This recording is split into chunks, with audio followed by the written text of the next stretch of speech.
Master the mastery, passive voice with modal verbs. Hello everyone. Welcome to another exciting episode of English language learning. Today, we're going to delve into the world of grammar fundamentals, specifically focusing on verbs and tenses. Our primary subject matter for today is the passive voice and how it intertwines with modal verbs.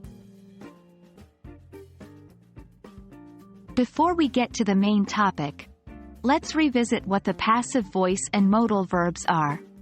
Passive voice is when the subject of the sentence is acted upon by the verb. For example, the cake was eaten by John, instead of John ate the cake.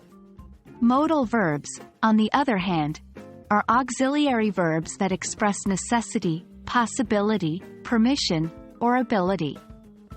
Some common modal verbs include can, could, may, might, shall, should, will, would, must.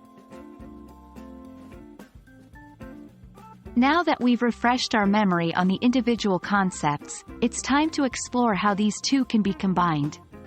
When modal verbs are used in passive voice, they express an action that is possible, necessary, or obligatory but performed by an unspecified actor.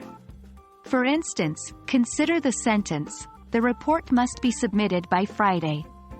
Here, must is the modal verb expressing an obligation, and the passive voice is used to emphasize the action, the report being submitted, without specifying who should do it. This section is where we get our hands dirty and practice what we've learned. I'll provide a sentence, and your task is to convert it into the passive voice using a modal verb. 1. Exercise 1. They can finish the project next week. 2. Hint. Start with the project.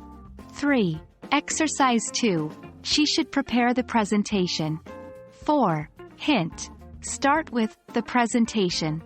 5. Exercise 3. We may announce the results tomorrow. 6. Hint. Start with the results. 7. Exercise 4. He will clean the room. 8. Hint. Start with the room.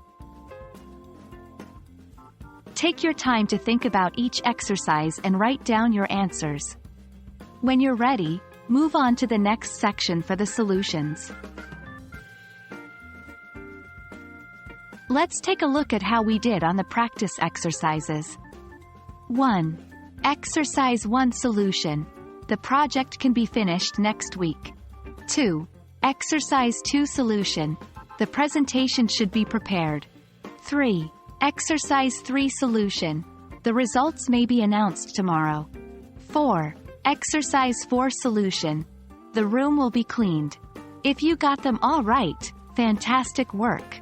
If you missed any, don't worry. Practice makes perfect.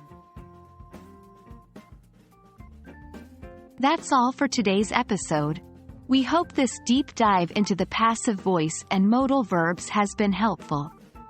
As always, remember, English is a language of nuances and variations, so keep practicing and exploring. We'll see you in our next video, where we'll continue our journey of mastering the English language. Happy learning!